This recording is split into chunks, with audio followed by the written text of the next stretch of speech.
do. 13-year-old Brooke lives with a debilitating disorder, Rett syndrome, and has benefited greatly from charity over the years. And she joins me now alongside her mum on the phone, Julie. Good morning to you, Julie, and good morning, Brooke. It's lovely to see you. We can see you this morning. Thank you for joining us. You're very good. Can you start... Oh, Julie, can you start by telling us a little bit about Brooke? And can you actually explain to us what exactly Rett syndrome is?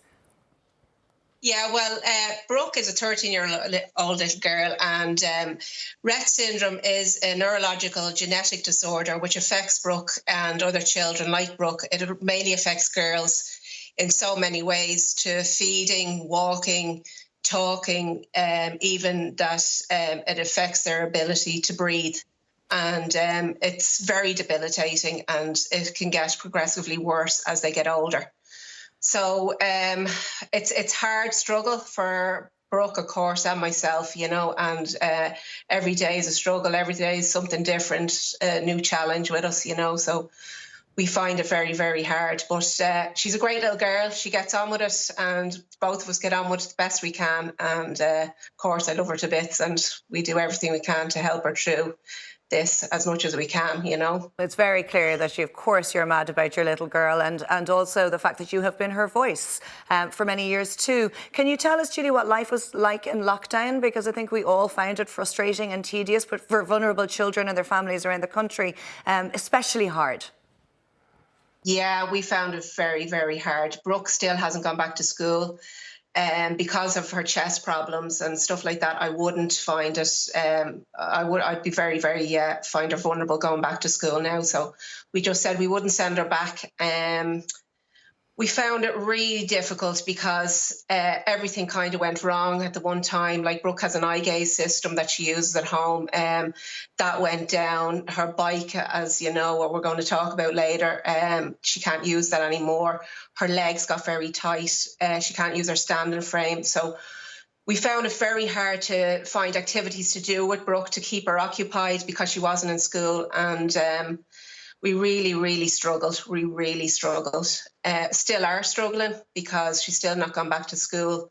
And I think for Brooke, she finds it very hard because she misses her friends. She misses all my family. She misses everybody, you know. So it's just being me and her, and we find it really, really, really difficult. But as I said, we've tried our best to get through it the best we can, like every other family. I'd say there's an awful lot of families like us, you know, and she's just been a little warrior through it. She really has. And she's given me strength through all this. She really, really has. Julie, you both have been. And I can only imagine how isolating it must have been and still is.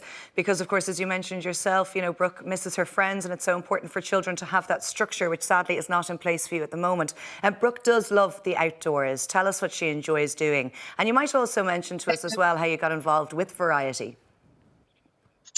Yeah, well, Brooke, sorry, the camera here is playing up. Brooke, she loves the outdoors. She loves cycling. She loves swimming. She loves everything like that. She had a bike, and she still has a bike. People probably know her all across the nation because we go everywhere on the bike. She uses it more than her wheelchair. And the bike gave up. We couldn't use it anymore, you know, it's too small for her. And we went for funding again for the bike, and we were refused. And it's just every door we knocked on was really just no. We're sorry, we can't fund it for you.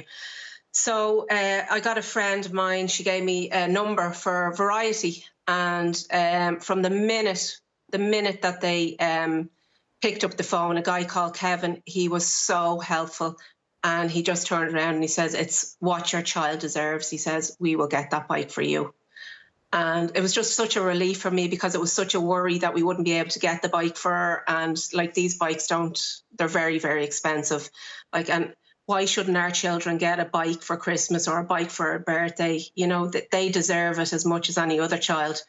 But like a bike for Brooke could cost up to about $4,500. And I'm a single parent. I just have the money for that, you know. So Variety from the get-go helped us in so many ways. Like, Kevin was so helpful to us that it was like a breath of fresh air for us, you know. He really, really was.